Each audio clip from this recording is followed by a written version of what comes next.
Assalamualaikum warahmatullahi wabarakatuh. Yang terhormat Ibu Kepala Sekolah SDN 1 Maria, Ibu Hajah Nuraini SPD MPD SPD MSI. Yang saya hormati Bapak Ibu Guru serta staf SDN 1 Maria.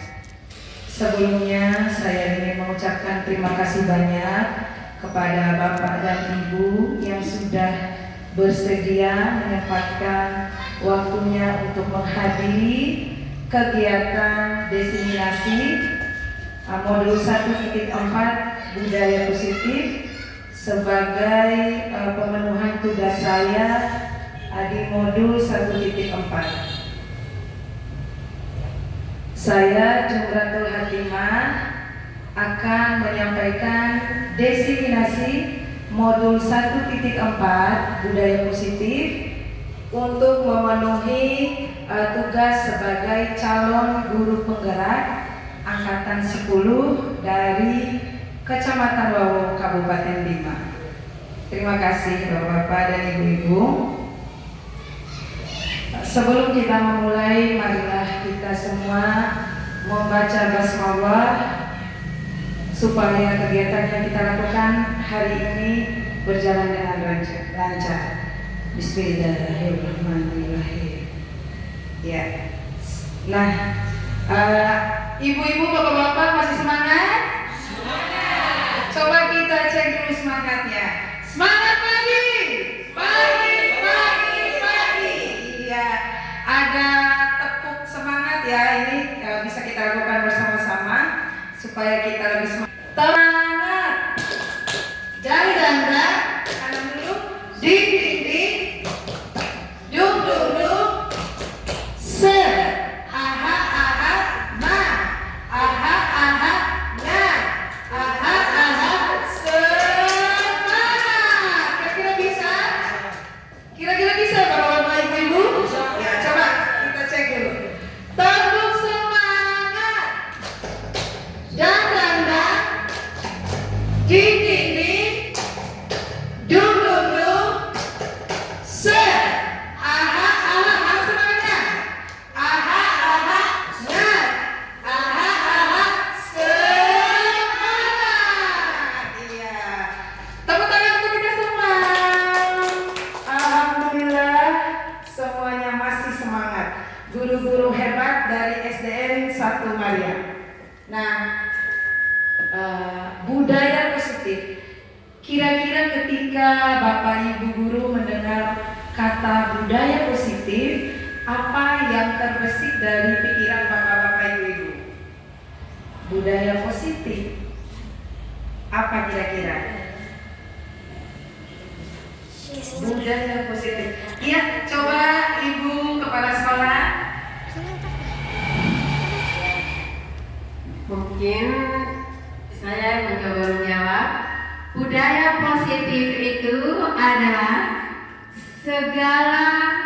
semua kegiatan atau kebiasaan kita yang akan membawa kita ke jalan-jalan yang positif. Ya.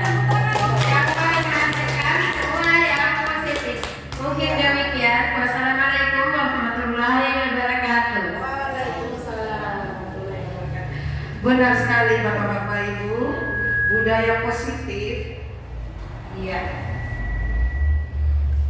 Budaya positif di sekolah yaitu nilai-nilai dan kebiasaan-kebiasaan di sekolah yang berpihak pada peserta didik agar mereka dapat berkembang menjadi pribadi yang kritis, penuh hormat dan bertanggung jawab. Jadi ibu-ibu, bapak-bapak guru, semua kebiasaan-kebiasaan yang kita sudah laksanakan di SDN 1 Maria yang bisa membawa anak-anak itu menjadi lebih baik, berpikir kritis, bertanggung jawab, lebih berkarakter, itu disebut budaya positif. Ya, misalnya pertama masuk ke kelas membawa salam, itu juga contoh dari budaya positif. Berdoa sebelum belajar, Kemudian bersalaman dengan guru sebelum pulang, itu juga contoh dari budaya positif. Iya, perubahan paradigma. Untuk membangun budaya positif, sekolah perlu menyediakan lingkungan yang positif, aman dan nyaman, agar murid-murid mampu berpikir, bertindak, dan menciptakan dengan merdeka, mandiri, dan tanggung jawab. Ya, jadi budaya positif itu bisa kita bangun apabila lingkungan sekolah kita aman. Nah, setelah aman baru nyaman. Nah, kemudian lazimnya disiplin dikaitkan dengan kontrol. Dalam hal ini, kontrol guru dalam menghadapi murid.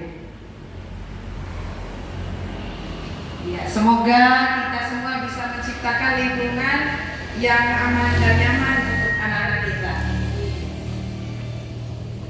Ya, ini ada kegiatan.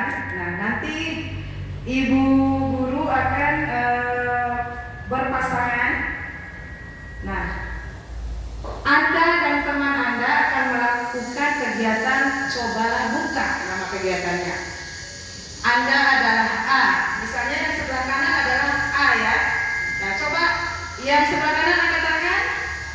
Ya, berarti ibu-ibu yang berada di sebelah kanan adalah A ya. Sekarang tugas Anda adalah mengepal salah satu tangan Anda. Ya, dikepal ya.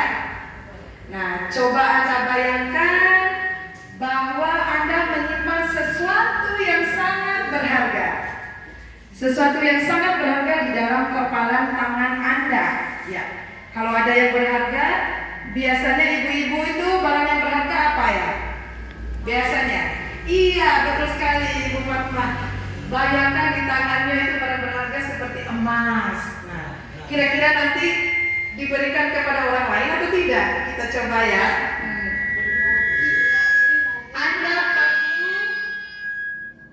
Anda perlu menjaga benda tersebut sekuat tenaga dengan segala cara.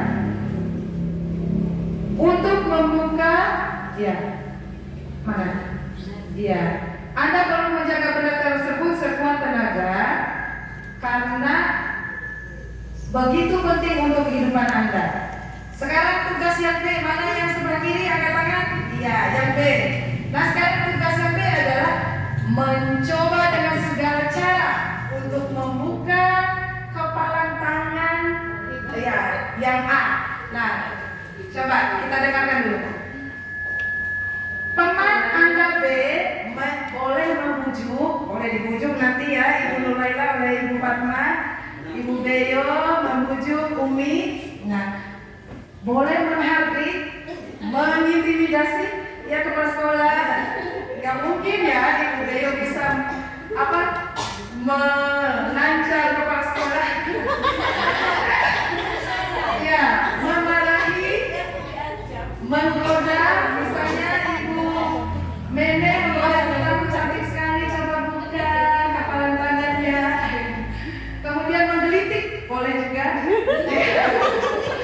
Bahkan menawari uang, ya, agar dengan B agar A bersedia membuka kepalan tangannya.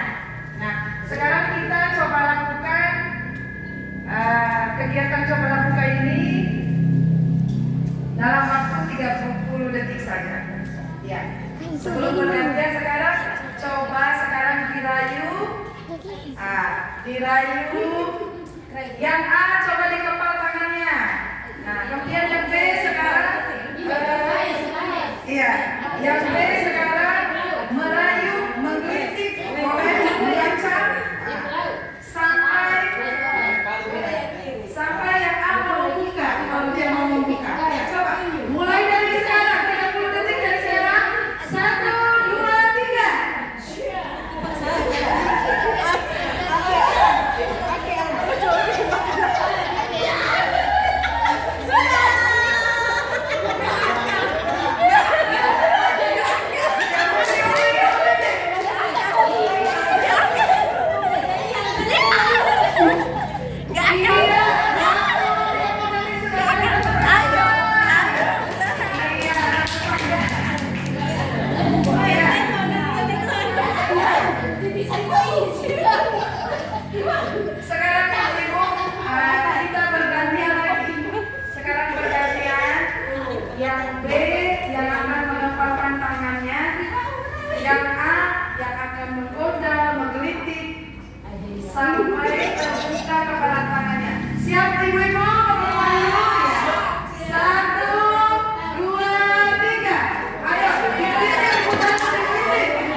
Coba diskusikan berdua dengan pasangannya.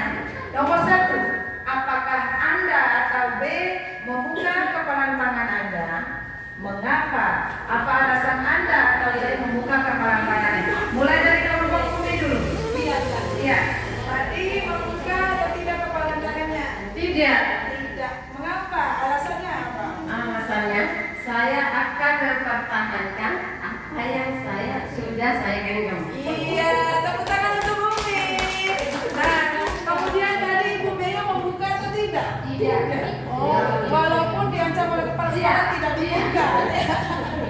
Ya, alasannya? Alasannya saya mempertahankan milik saya. Iya. Saya dapatkan. Iya, tepuk tangan untuk Beo. Ibu Beo dan Bumi. Berarti sama-sama dipertahankan ya. Walaupun sebenarnya kan Bumi bisa saja mengancam Ibu Beo ya, tapi Ibu Beo tetap mempertahankan yang dimilikinya. Kemudian nomor 2, apakah Anda atau B menutup kepalan tangan Anda? Mengapa? Apa alasan Anda atau B tetap menutup kepalan tangan Anda? Ya, kita sekarang ke Ibu Lau dan Ibu Fatma. Apakah Anda atau B menutup kepalan tangan Anda? Mengapa tetap menutup? Tadi ditutup. Tutup, tapi Lepas dibuka sama Kenapa bisa Iya. terlepas? Karena percaya dengan rayuannya dia. oh dirayu. Dia, aduh, berarti Ibu Lau ini gampang dirayu ya. Kemudian dari Ibu Fatma, Tadi tetap di kepala atau di mana? Ditutup. Tetap di kepala. Iya. Saya berusaha sekuat tenaga untuk mempertahankan apa yang saya miliki. Iya. Nah, dan tidak mudah untuk saya memberikan kepada orang lain. Nah, tadi- Karena itu sangat berharga. Tadi Ibu Lau mengupayakan apa supaya dibuka oleh Ibu Fatma? Saya mengupayakan dengan rayuan bermacam-macam, tapi dia berusaha dengan keras. Oh, berarti Ibu Fatma ini tidak mudah dirayu ya, Bola. Iya. tepuk tangan. Iya. Iya. Selanjutnya yang ketiga, dalam kegiatan ini sesungguhnya siapa yang memegang kendali atau kontrol untuk membuka kepala tangan? Kita ke Ibu Tanu dan Ibu Mene. Dari kegiatan ini, kira-kira siapa yang mengontrol supaya kita bisa menendang atau membuka tangan kita? Saya sendiri. Iya. Iya, betul saya sendiri. Iya. Tepuk tangan untuk kita semua. Iya. Berarti kepala tangan itu dibuka tergantung dari kontrol milik kita. Kecuali tadi ada yang tidak tahan godaan di pulau ya. Kalau yang lain tetap melempar ya tadi tetap melempar. Iya, luar biasa. Iya. Oke, kita lanjutkan. Oke, kita kembali ke tujuan pendidikan menurut Ki Hajar Dewantara. Menurut Ki Hajar Dewantara, pendidikan itu yaitu menuntun segala kodrat yang ada pada anak agar mereka mencapai keselamatan dan kebahagiaan yang tinggi, baik sebagai manusia maupun sebagai anggota masyarakat. Oleh sebab itu, pendidik itu hanya dapat menuntun tumbuh dan hidupnya kekuatan kodrat yang ada pada anak-anak agar dapat memperbaiki lakunya, bukan dasarnya, hidup dan tumbuhnya kekuatan kodrat anak. Jadi bapak-bapak, ibu-ibu, menurut Ki Hajar Dewantara, kita sebagai pendidik itu diibaratkan sebagai petani. Petani yang menanam padi. Jadi petani itu kan akan membiarkan padi itu tumbuh dengan sendirinya.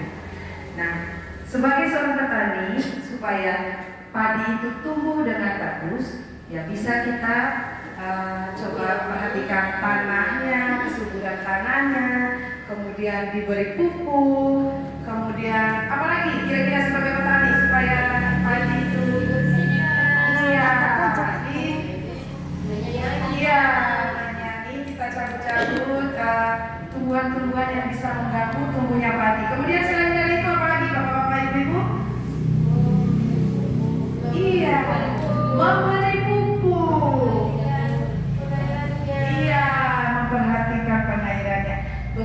kembali Bapak-bapak, Ibu-ibu, begitulah tugas kita sebagai pendidik, diibaratkan sebagai petani. Kita biarkan anak-anak itu tumbuh dengan bebas sesuai kodratnya.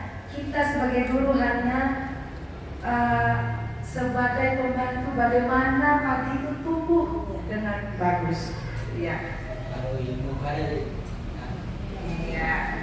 Nah, kita kembali lagi ke kegiatan yang kita lakukan tadi, yaitu ayo coba kita membuka kepala tangannya.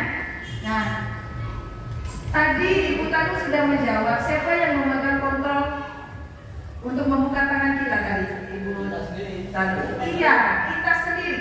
Kita sendiri yang memegang kontrol atas kepala tangan kita. Apakah kita membuka atau menutup kepala tangan kita, itu bergantung pada diri kita sendiri. Nah, sesuai dengan kebutuhan kita saat itu. Nah, tergantung dari kebutuhan lagi. Tadi kan Ibu Lau terbuka karena digoda, mungkin digoda juga. Nanti saya akan memberikan emas 2 kali lipat mungkin dirayu oleh Ibu Bapak. Jadinya, iya, jadinya tergantung kebutuhan. Mungkin ya saya butuh emas. Iya, jadinya dibuka kepalanya. Iya. Oke, selanjutnya ada yang perlu kita rubah, perubahan paradigma teori kontrol, ilusi kontrol, yaitu ilusi guru mengontrol murid. Kira-kira sebagai seorang guru, kita bisa mengontrol murid atau tidak? Bisa. Iya, itu hanya ilusi, Bapak-bapak, Ibu-ibu. Kita itu sebenarnya tidak bisa mengontrol murid. Kembali dengan kegiatan kita tadi, yang bisa membuka kepala tangan itu adalah kontrol diri sendiri. Ya, misalnya contohnya Arman, masukkan bajunya. Bisa saja dia memasukkan bajunya ketika ada guru. Misalnya saya tidak hadir di sekolah, bisa saja dia tidak memasukkan lagi. Ya, karena kontrol itu bukan guru yang menegaknya, itu hanya ilusi. Ya. Semua orang memiliki kontrolnya sendiri. Jadi kita tidak bisa mengontrol anak-anak kita. Ya, anak-anak memiliki kontrolnya sendiri. Itu hanya ilusi. Kemudian ilusi yang kedua, bahwa kritik dan membuat orang merasa bersalah menguatkan karakter. Nah, biasanya kita kan kalau anak-anak melakukan kesalahan, aduh, nggak kasihan dengan ibu. Ibu sudah capek-capek berbicara, kamu tidak mendengarkan. Nah, mungkin selama ini kita mengira bahwa itu bisa merubah sikap anak. Tapi sebenarnya itu hanya ilusi, Bapak-bapak, Ibu-ibu. Nah, kembali lagi kontrol itu dipegang oleh anak-anak. Jadinya walaupun kita membuat mereka merasa bersalah, belum tentu bisa membuat anak-anak itu merubah sikapnya. Kemudian yang ketiga, ilusi bahwa semua penguatan positif, efektif, dan bermanfaat. Ini apa maksudnya? Kita mungkin mengira penguatan positif, bujukan, nasihat-nasihat. Padahal nasihat itu baik ya dari kita untuk anak-anak, tetapi sebenarnya itu tidak begitu efektif untuk merubah sikap anak-anak. Kemudian yang keempat, ilusi bahwa orang dewasa memiliki hak untuk memaksa. Ya, kita beranggapan kita guru loh, kita lebih besar dari dia. Kita bisa memaksa atau mengontrol anak-anak untuk tidak melakukan hal yang itu sebenarnya hanya ilusi.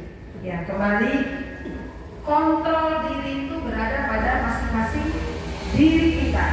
Nah, begitu juga kepada siswa kita. Oke, kita harus merubah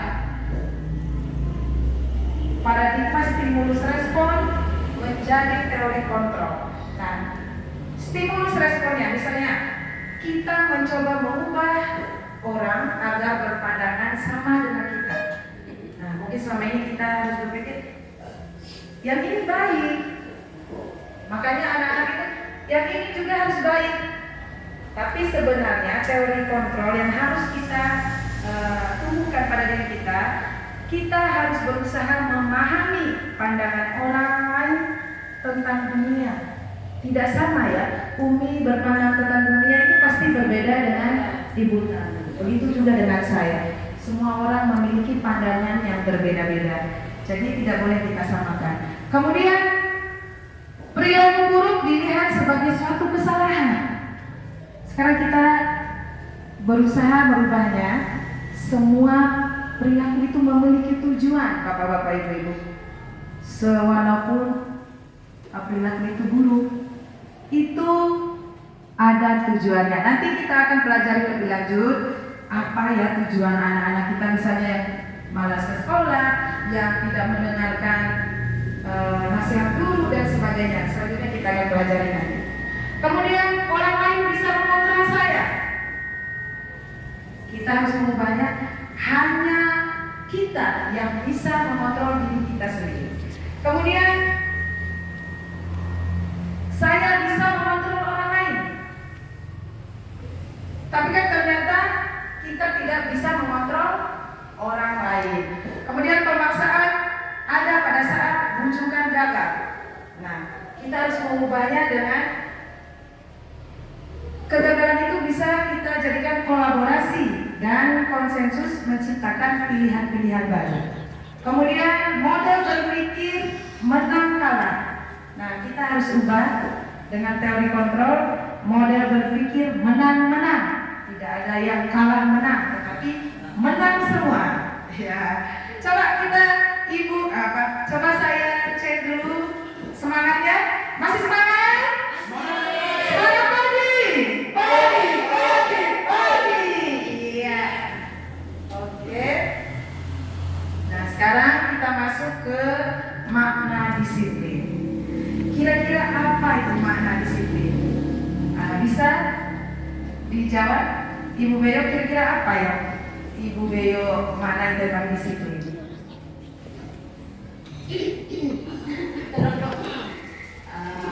Disiplin itu adalah kegiatan dari dalam diri kita yang memenuhi semua peraturan atau kontrol diri yang berasal dari dalam diri kita, yang ditujukan kepada siswa maupun kepada orang lain. Iya, betul sekali, tepuk tangan untuk Ibu Beyo. Iya. Nah, apakah makna disiplin ya? Berasal dari bahasa Latin disciplina, yang artinya belajar. Ya, disiplin itu artinya belajar. Kemudian makna asal dari kata ini berkonotasi dengan disiplin diri dari murid-murid Socrates dan Plato. Disiplin diri membuat orang menggali potensinya menuju sebuah tujuan apa yang dia hargai. Namun dalam budaya kita, makna kata disiplin telah berubah menjadi sesuatu yang dilakukan seseorang pada orang lain untuk mendapatkan kepatuhan.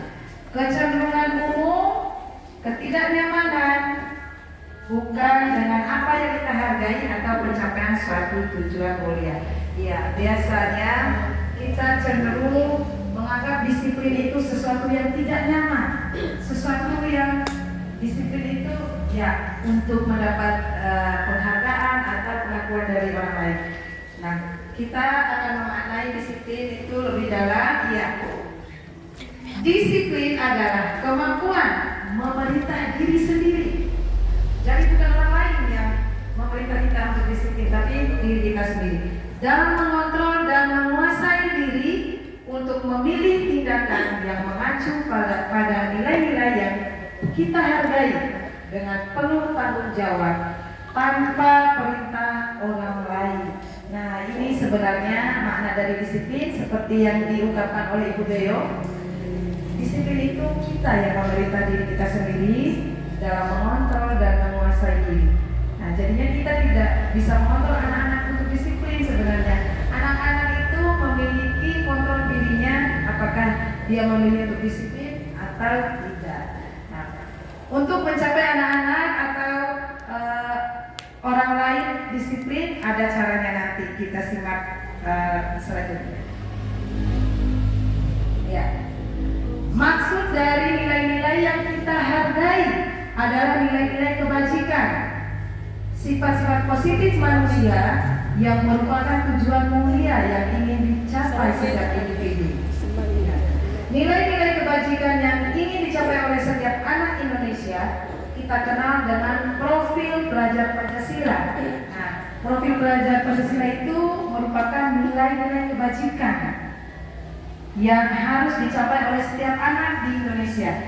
Yang pertama yaitu beriman, bertakwa pada Tuhan yang Maha Esa dan berakhlak mulia.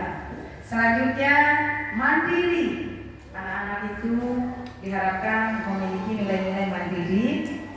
Kemudian bernalar kritis, bisa berpikir secara mandiri, kritis. Nah, kemudian berkebinekaan global.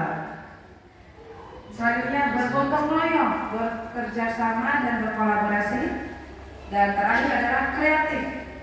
Ya, insya Allah kalau siswa-siswa SDN 1 Maria sudah mencapai nilai-nilai profil pelajar Pancasila ini ya, Bapak Ibu. Ya. Ya. Nah,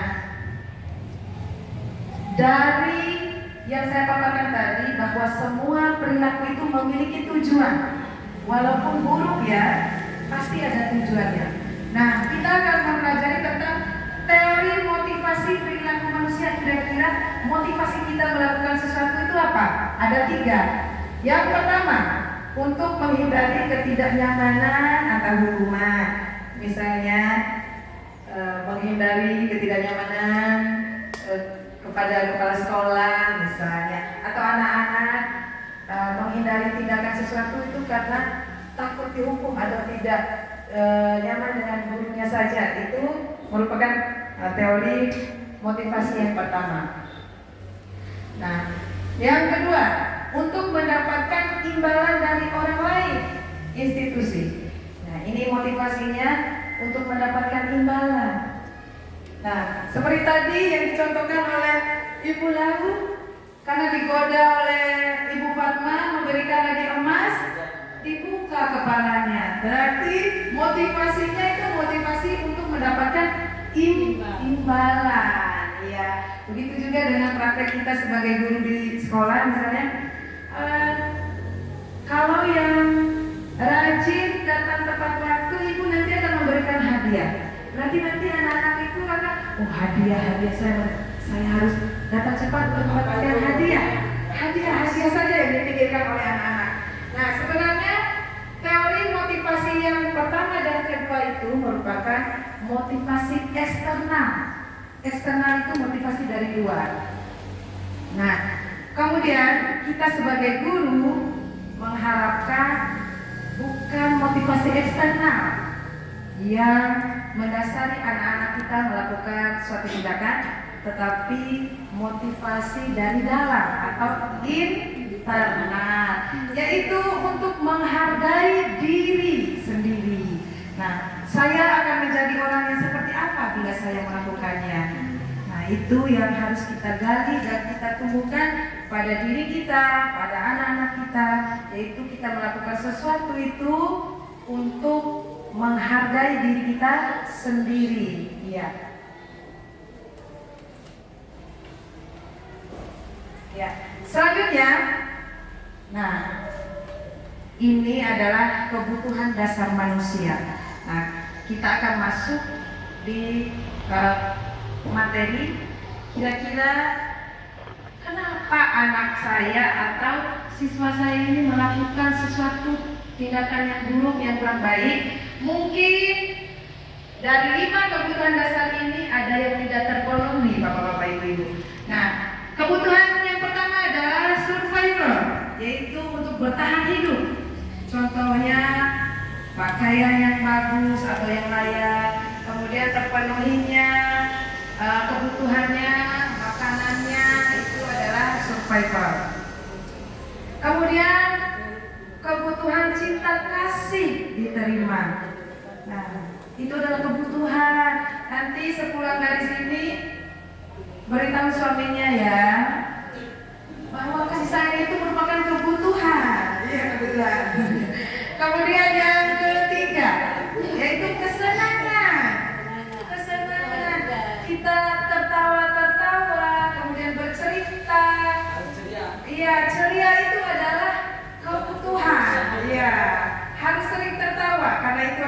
kebutuhan kita. Kemudian selanjutnya adalah kebebasan, ya, seperti kupu-kupu terbang bebas. Kita juga membutuhkan kebebasan, ya, tidak bukan orang lain yang mengontrol kita, tetapi kita sendiri. Kita mau ke sana ya bebas, tapi diharapkan tetap pada garisnya. Maksudnya bebas, tidak ada paksaan dari orang lain. Kemudian yang terakhir adalah penguasaan. Penguasaan ini adalah kemampuan kita. Kita memiliki kemampuan yang berbeda-beda. Kebutuhannya adalah kita harus diakui juga. Misalnya saya bisa menari, misalnya saya penguasaannya menari, tapi Ibu Fatma saya tidak kurang bisa menari misalnya, tapi Ibu Fatma ini memiliki penguasaan manajemennya yang bagus. Nah, misalnya, iya, pengaturan keuangannya. Nah, seperti itu kan saya tidak memilikinya. Jadi kita harus memiliki penguasaan apa yang kita kuasai, dan diakui oleh orang lain. Begitu juga anak-anak didik kita, misalnya yang tidak bisa matematika, mungkin pelajaran lain bisa. Nah, iya, kita harus akui penguasaannya. Jadi, kamu ini tidak bisa karena tidak bisa matematika saja. Sebenarnya itu tidak baik ya. Dulu saya sebelum masuk ke calon guru penggerak angkatan 10 ini, saya mengajar matematika itu harus bisa. Padahal ternyata penguasaan anak-anak itu berbeda. Tidak selamanya di matematika, mungkin di bahasa Indonesia, mungkin di keseniannya. Nah, seperti itu.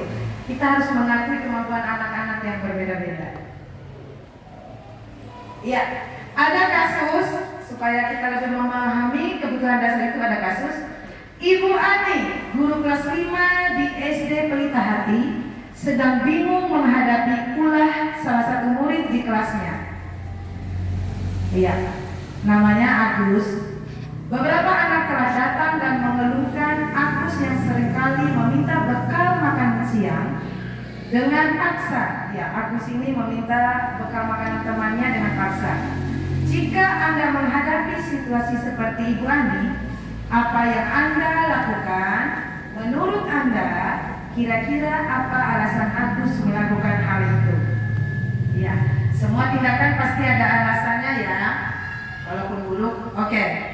Dalam konteks penerapan disiplin positif, Ibu Ani sebaiknya mencari tahu alasan Agus melakukan tindakan tersebut agar mengetahui kebutuhan mana yang sedang berusaha dipenuhi Agus. Jadi kalau kita menemukan anak-anak kita yang memiliki tindakan yang tidak baik, sebaiknya kita harus mencari tahu dulu apa latar belakang dari tindakan mereka. Misalnya, apabila jawaban Agus karena ia lapar dan orang tuanya tidak membawakan bekal makan siang, berarti kebutuhan yang tidak terpenuhi adalah kebutuhan bertahan hidup atau survival tadi. Ya.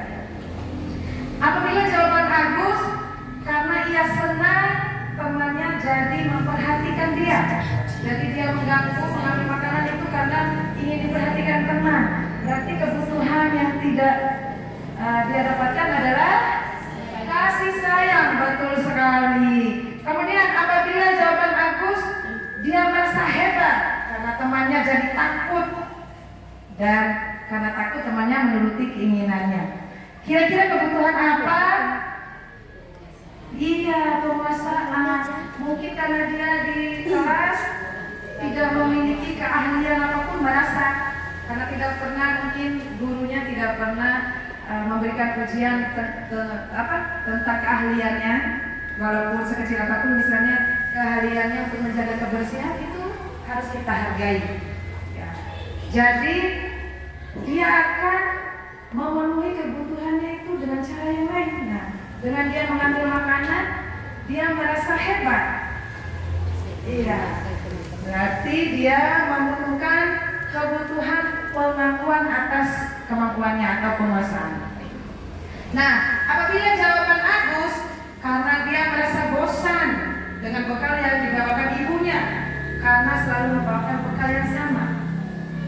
Berarti dia Agus ini membutuhkan kebebasan. Agus ini mengharapkan ada pilihan, tidak hanya itu saja. Kemudian apabila jawaban Agus adalah karena iseng aja dan dia menikmati ekspresi wajah temannya yang kesal karena diambil makanannya, berarti Agus ini membutuhkan kesenangan. Iya. Nah, itulah dasar dari tindakan-tindakan manusia yang kurang baik. Itu ada alasannya untuk memenuhi 5 kebutuhan dasar tadi. Oke, saya cek dulu. Tepuk semangat. Ya, kakak semangat dong. Ding ding ding. Dung dung dung. Se. Aha aha. Ma. Aha aha. Ga. Aha aha. Se. Oke.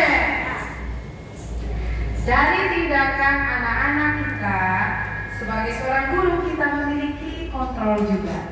Nah, ada 5 posisi kontrol guru, yaitu yang pertama penghukum. Berarti guru-guru yang sering membuat hukuman itu dia berada di posisi kontrol penghukum. Yang kedua, pembuat merasa bersalah, yang sering kasihan sama ibu-ibu capek. Nah, itu berarti dia memegang kontrol pembuat merasa bersalah. Kemudian yang ketiga sebagai teman, misalnya, ayo lakukan untuk ibu, ayo sekarang, ya itu sebagai teman. Yang keempat itu adalah pemantau. Nah, yang memantau, oh iya nilainya kurang, oh dipantau. Kemudian yang kelima adalah manajer. Semoga kita mencapai kontrol manajer ini ya Bapak-bapak Ibu-ibu. Manajer ini adalah kontrol yang paling baik, yang tidak menghukum siswa. Nah, nanti kita akan pelajari lebih lanjut lagi.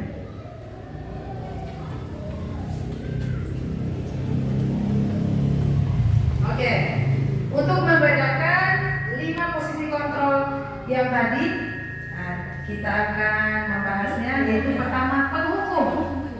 Biasanya guru berbuat menghardik, menunjuk-nunjuk, menyakiti, menyindir, itu berarti masuk ke penghukum.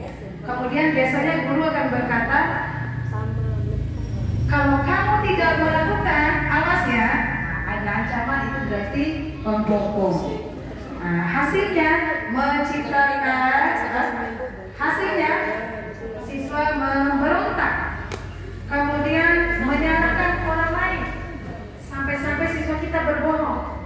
Berarti kalau kita sering menghukum anak-anak, nanti dia akan berbohong, memberontak, menyalahkan orang lain. Nah, kaitannya dengan dunia berkualitas, murid meletakkan guru di luar dunia berkualitas. Nah, jadi diletakkan guru, bukan dia sendiri, tapi guru. Kemudian murid berkata, biarkan saja, nanti juga marah-marah lagi. Itu kata-kata anak-anak kalau kita sering menghukum anak-anak. Nanti Ibu Beo pasti marah-marah lagi. Seperti itu. Selanjutnya, dampaknya siswa akan mengulang kesalahannya. Berarti kita kalau sering menghukum, bukannya tindakan itu akan berubah, tapi dia akan mengulangi lagi dampaknya. Nah, kemudian yang kedua, pembuat merasa bersalah. Ya, kira-kira siapa yang sering membuat merasa bersalah?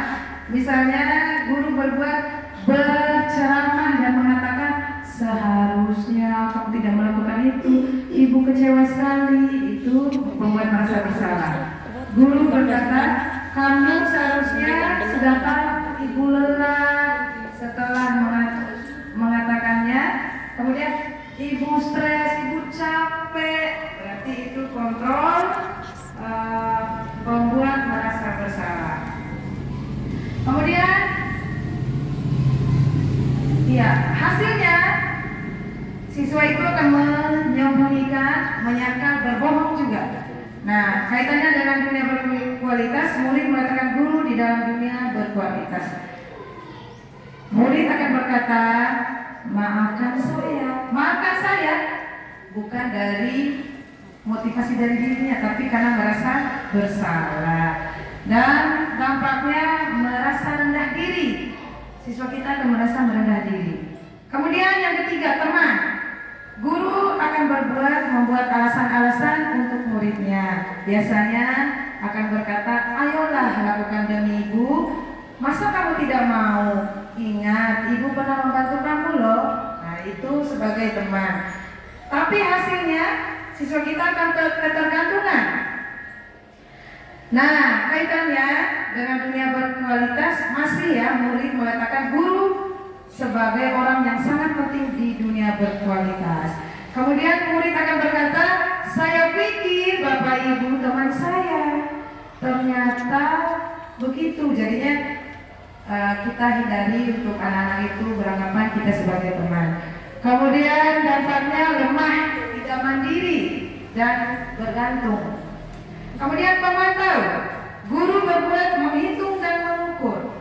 Nah, biasanya guru akan berkata, apa peraturannya, hasilnya, ya siswa itu akan menyesuaikan diri bila diawasi. Kalau tidak diawasi, ya bisa saja tidak dilakukan. Kemudian kaitannya dengan dunia berkualitas masih meletakkan guru, peraturan dan hukuman di dunia berkualitas. Murid akan berkata, berapa banyak bintang yang saya harus peroleh, berapa halaman yang harus saya tulis. Nah, itu. Kemudian dampaknya menitik beratkan pada sanksi atau hadiah untuk dirinya. Ya, jadinya anak-anak itu mengharapkan hadiah, mengharapkan imbalan dari kita. Nah, ini adalah posisi kontrol manajer. Semoga kita menemukan dan memiliki kontrol manajer, itu guru berbuat mengajukan pertanyaan-pertanyaan. Jadi ketika anak-anak melakukan tindakan yang kurang baik, kita yang mengajukan pertanyaan-pertanyaan. Misalnya, apa yang kita yakini, apa yang bisa kau kerjakan untuk memperbaiki masalah ini? Ya, tanpa menghukum, tanpa membuat merasa bersalah. Nah, kita bisa menjadi posisi kontrol manager. Kaitannya dengan dunia berkualitas, murid meletakkan dirinya sebagai individu yang positif dan dalam dunia berkualitas. Jadinya dia menempatkan, dia yang mengontrol dirinya sendiri ya, karena kita sudah menempatkan diri sebagai manajer. Kemudian dampaknya pada murid, dia akan mengevaluasi diri, bagaimana cara memperbaiki diri. Jadi kalau nanti anak-anak kita menemukan masalah, dia yang akan menemukan solusinya sendiri. Ya, selanjutnya, oke. Nah, kita coba tes pemahaman kita ya. Seandainya pernyataan saya kecewa sekali dengan kamu, kira-kira posisi kontrol apa? Saya kecewa sekali dengan kamu. Iya, pembuat merasa bersalah. Tangan. Iya. Kemudian, kamu tidak pernah benar melakukannya, kira-kira posisi kontrol apa itu? Iya, menghukum. Nah, kemudian, ayolah lakukan demi ibu. Iya, sebagai teman. Nah, kemudian, apakah kamu mau mendapatkan stiker bintang hari ini? Posisi kontrol? Iya, pemantau. Kita sering memberi hadiah atau bintang-bintang, itu berarti kita memegang posisi kontrol pemantau. Nah, kalau pertanyaannya seperti ini, bagaimana kamu bisa menyelesaikan masalah ini? Itu adalah posisi kontrol manager. Ya, terakhir, kamu selalu yang paling terakhir. Posisi kontrolnya menghukum. Ya, mudah-mudahan kita semua dapat mencapai posisi kontrol manager. Tepuk tangan untuk kita semua. Oke. Budaya positif itu berkaitan dengan lingkungan positif, kemudian keyakinan kelas dan peraturan kelas. Nah, peraturan kelas yang kita buat, nah, kemudian akan membentuk keyakinan kelas. Keyakinan kelas itu akan membentuk lingkungan positif dan terakhir akan menjadi budaya positif. Ya. Apa itu keyakinan kelas? Keyakinan kelas adalah nilai-nilai kebajikan atau prinsip-prinsip universal yang disepakati bersama secara universal, lepas dari latar belakang suku, negara, bahasa maupun agama. Menurut Gosen, suatu keyakinan akan lebih memotivasi seseorang dari dalam, intrinsik. Seseorang akan lebih bersemangat untuk menjalankan keyakinannya daripada hanya sekedar mengikuti serangkaian peraturan. Ya, itulah keyakinan kelas. Keyakinan kelas itu bersifat universal. Nilai-nilai yang kita anggap baik itulah keyakinan kelas. Ya, pembentukan keyakinan kelas. Keyakinan kelas bersifat abstrak dari peraturan yang lebih rinci dan konkret. Ya, keyakinan kelas merupakan pernyataan yang universal. Nah, pernyataan keyakinan kelas senantiasa dibuat dalam bentuk positif. Kemudian, keyakinan kelas hendaknya tidak terlalu banyak. Kalau kita membuat keyakinan kelas, jangan terlalu banyak, sehingga mudah diingat dan dipahami. Setelah itu, semua warga kelas sebaiknya ikut berkontribusi dalam membuat kegiatan kelas lewat curah pendapat. Nah, jadi kita bisa melibatkan siswa-siswa kita untuk membentuk keyakinan kelas. Dan terakhir, bersedia meninjau kembali keyakinan kelas dari waktu ke waktu. Oke. Ini adalah peraturan. Nanti kita akan coba melihat apakah peraturan itu, apakah keyakinan peraturan itu mengandung keyakinan kelas yang mana. Misalnya, selalu kembalikan buku di tempatnya. Kira-kira itu keyakinan kelas yang mana? Iya, tanggung jawab. Itulah nilai atau keyakinan kelas. Ya. Kemudian dilarang mengganggu orang lain. Iya, menghormati orang lain. Dan diri sendiri itu adalah keyakinan kelas, nilai kebajikan yang dituju. Dilarang melakukan dilarang melakukan kekerasan. Iya, keselamatan, menghargai atau menghormati orang lain. Dilarang menggunakan narkoba. Kira-kira nilainya apa? Iya, untuk kesehatan. Iya, gunakan masker. Iya, untuk kesehatan dan keselamatan. Kemudian jangan berlari di kelas atau koridor. Ya, itu merupakan keyakinan kelas atau nilai kebajikan yang dituju keselamatan, keamanan. Oke, masih semangat? Masih. Oke, halo. Hai. Oke. Nah, sekarang cara kita membuat kesepakatan kelas yaitu dengan membuat keyakinan dulu. Misalnya tadi keyakinan tentang disiplin, bertanggung jawab, kesehatan, itu merupakan keyakinan. Bisa kita buat kesepakatan kelas. Jadi kesepakatan kelas yang kita buat dengan siswa-siswa kita harus mengacu pada keyakinan kelas atau nilai-nilai kebajikan.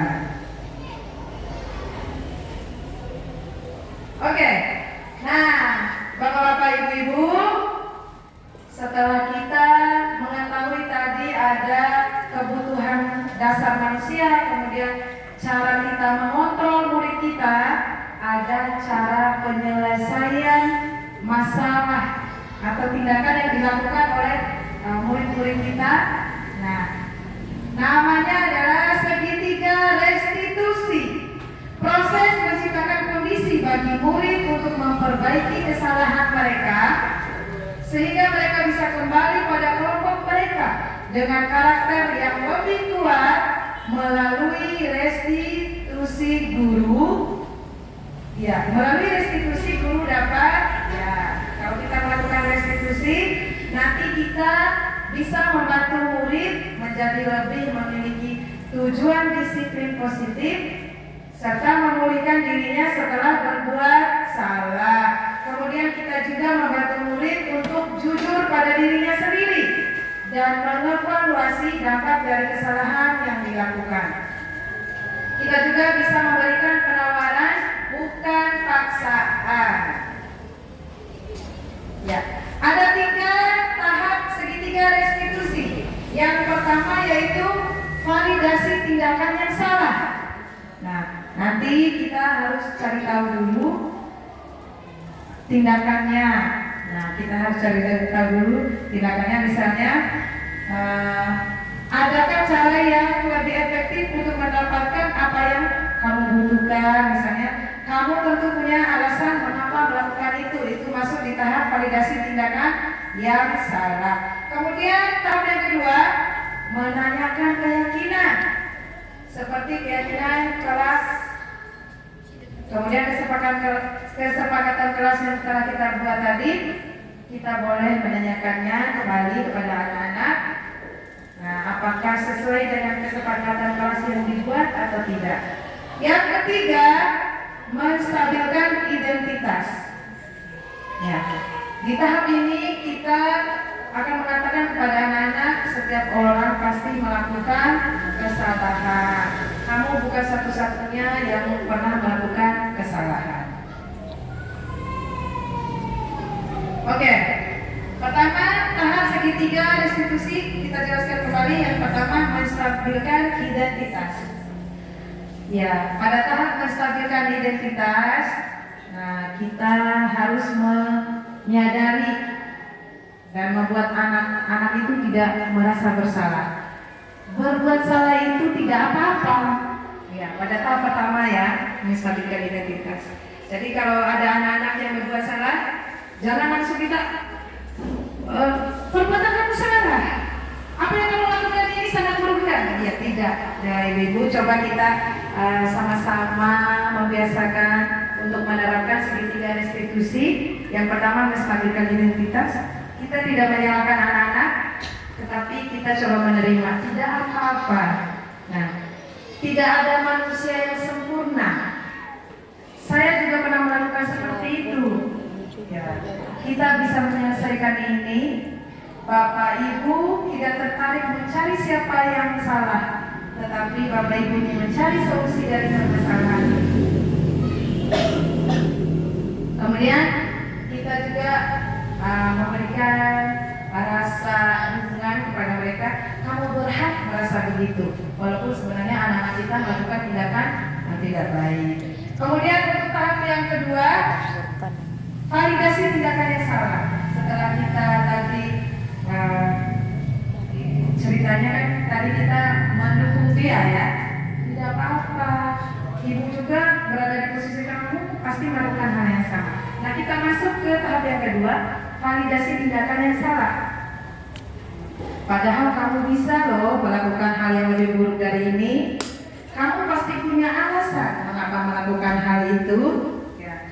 Jadinya kita menggali kenapa mereka melakukan kesalahan dengan pertanyaan-pertanyaan seperti ini. Nah, kamu pasti punya alasan. Apa alasannya kamu melakukan ini? Nah, kemudian kamu patut bangga pada dirimu sendiri karena kamu telah melindungi sesuatu yang penting buatmu. Jadinya kita sebagai guru tetap membuatnya merasa berharga, tidak disalahkan ya Bapak-Bapak Ibu. Selanjutnya tahap ketiga, menanyakan keyakinan. Nah, keyakinan yang telah kita buat di kelas, kita tanyakan kembali. Apa yang kita percaya sebagai kelas atau keluarga? Apa nilai-nilai umum yang kita telah sepakati? Kemudian apa bayangan kita tentang kelas yang ideal?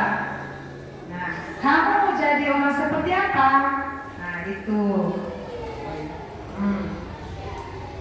Nah, itulah Bapak-bapak, Ibu-ibu, sedikit materi dari saya untuk membagi budaya positif.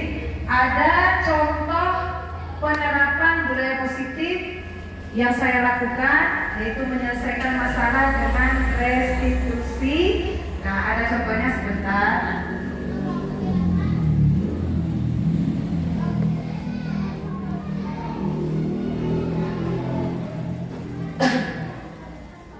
Sebentar.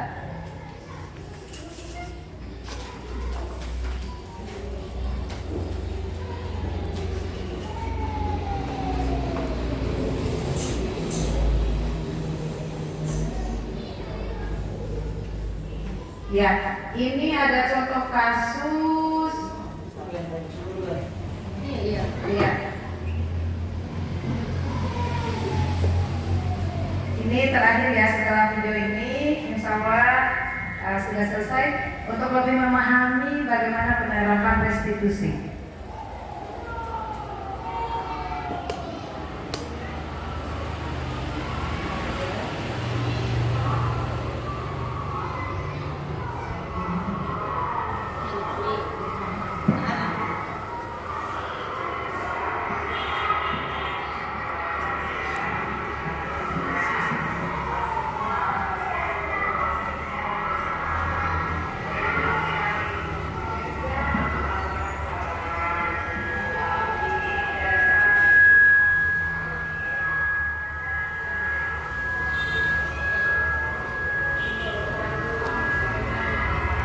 Iya, dari kasus dia ini sering terlambat datang sekolah.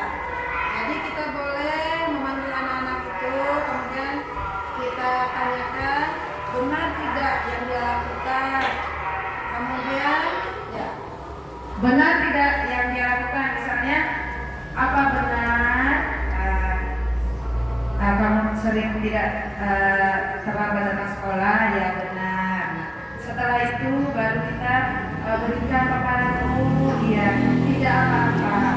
Semua orang pernah melakukan kesalahan, tetapi dari kesalahan kita bisa mengambil pelajaran. Setuju? Misalnya begitu. Jadi kita tidak menghukum anak-anak itu atau tidak memarahi anak-anak itu ya, tapi kita berusaha mengerti.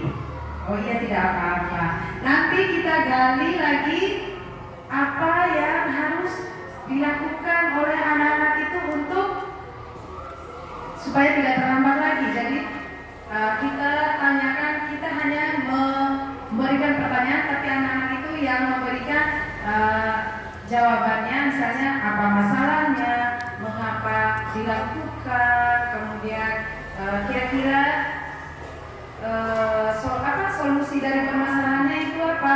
Bukan dari guru, tetapi dari anak-anak itu sendiri, sehingga mereka terbiasa untuk menyelesaikan masalahnya dengan solusi dari dirinya sendiri, bukan dari guru. Kira-kira bisa dimengerti Bapak Ibu Guru?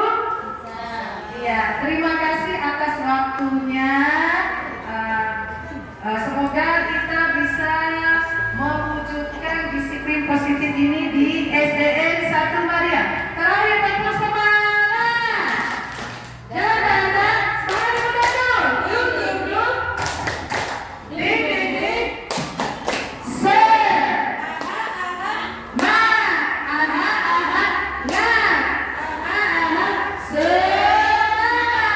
Oke, terima kasih Bapak Ibu Guru. Saya akhiri. Wassalamualaikum warahmatullahi wabarakatuh. Kalau ada pertanyaan boleh nanti kita saling diskusi. Terima kasih. Wassalamualaikum warahmatullahi wabarakatuh.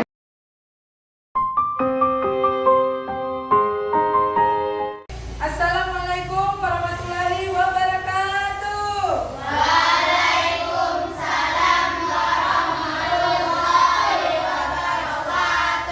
Apa kabar hari ini?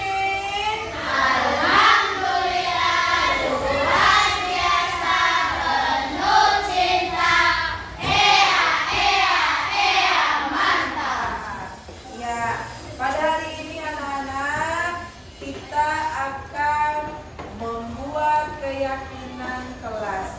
Siapa yang pernah mendengar kata keyakinan kelas? Apa sih keyakinan kelas? Apa keyakinan? Keyakinan kelas itu sikap yang bagaimana? Sikap yang baik, ya.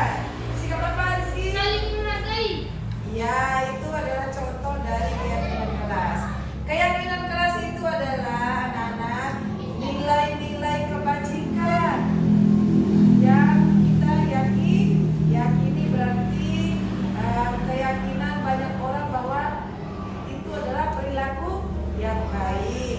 Nah, dari keyakinan kelas itu kita akan membuat kesepakatan kelas. Kesepakatan kelas itu pasti membuat keyakinan kelas, yaitu nilai-nilai kebajikan. Nah, contohnya misalnya ketika kita membuat kesepakatan kelas, misalnya supaya tidak terjadi kesalahpahaman atau perkelahian di kelas. Berarti bahasanya kesepakatan kelas itu seperti apa? Siapa yang tahu? Saling menghargai. Iya, dari saling menghargai, tidak terjadinya perkelahian atau perselisihan. Jadi kalimat atau kalimat kesepakatan kelas ini harus bernilai positif. Jangan ditulis dilarang membuang sampah di kelas. Itu kan kalimatnya negatif. Bisa kita ubah menjadi kalimat positif seperti apa? Siapa yang tahu? Jangan ada kata dilarang atau tidak boleh. Dilarang membuang sampah di kelas. Berarti kalau yang kalimat positifnya siapa yang tahu? Ya, Pimpin. Buanglah sampah pada tempatnya. Ya, boleh. Buang sampah pada tempatnya. Apa lagi tadi? Menjaga kebersihan kelas. Iya, menjaga kebersihan kelas. Ya, jadi anak-anak bisa pikirkan supaya tidak terjadi hal-hal yang tidak diinginkan di kelas. Kira-kira apa kesepakatan kelas yang memuat nilai-nilai kebajikan supaya kelas kita bisa berjalan dengan baik, kemudian kita sama-sama nyaman, aman, ibu nyaman, anak-anak juga nyaman. Bisa dimengerti? Ya, sekarang ibu akan membagikan kertas. Anak-anak bisa menuliskan kira-kira apa ya yang terbesit di pikiran anak-anak yang harus kita buat menjadi keyakinan kelas. Nanti akan menjadi kesepakatan kelas kita. Nanti bisa ditulis ya. Ya, sediakan poinnya.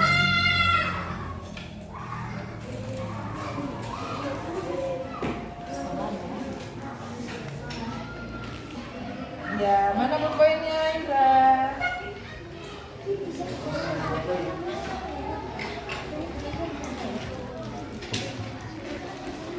Kita tolong nanti.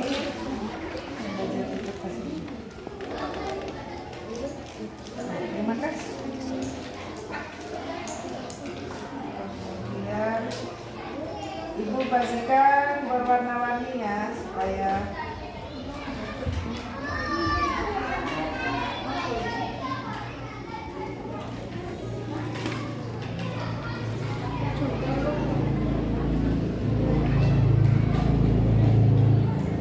boleh langsung ditulis keyakinannya, keyakinan kelas kita.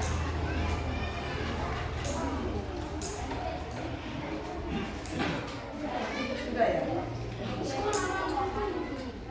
Ya, dengan keyakinan kelas kita akan membuat kelas kita ini nyaman. Apa? Iya. Oke, silakan ditulis.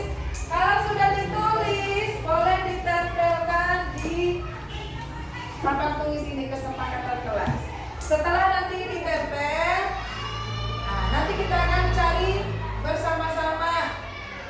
Mungkin ada yang sama, nanti kita ambil satu, baru nanti kita akan membuat, kita hias keyakinan kelas kita itu dengan seni kita.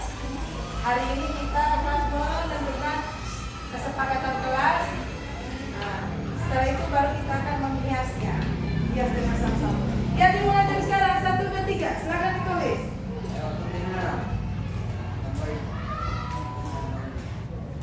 Ayo, ayo cepat. Ya, sudah ibu berikan contoh misalnya tadi supaya tidak berantem, jadinya saling menghargai. Supaya kelas tidak kotor, berarti jaga. Iya, itu contohnya. Boleh ditempelkan.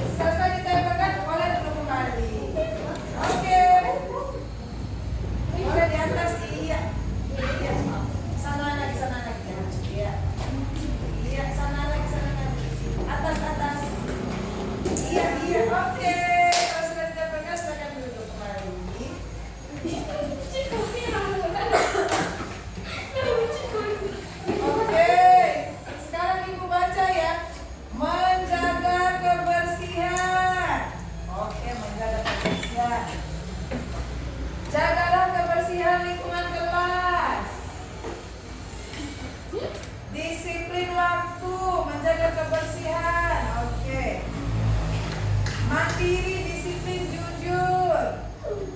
Membuang sampah pada tempatnya berarti menjaga kebersihan ya. Menjaga kebersihan. Iya, menjaga kebersihan. Apa lagi? Membersihkan kelas. Iya. Meminta izin sebelum keluar kelas. Saling menghargai teman.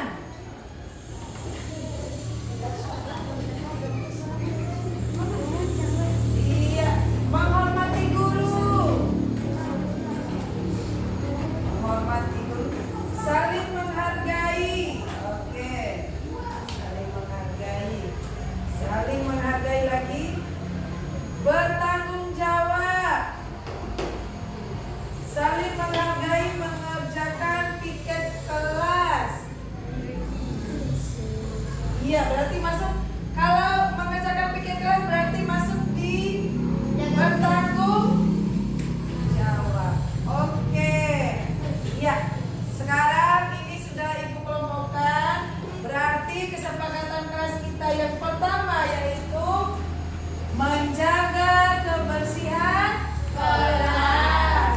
Yang kedua, mana dia? Iya, meminta izin sebelum keluar kelas. Kemudian disiplin, saling menghargai. Kemudian iya, menghormati guru. 1, 2, 3. Yang terakhir, bertanggung jawab. Ya, bertanggung jawab. Ini masuk ya, mengerjakan piket kelas. Berarti ada 5 kesepakatan kelas kita yang kita buat sama-sama anak-anak ya. Itu harus kita taati bersama. Yang pertama tadi menjaga kebersihan kelas. Yang kedua,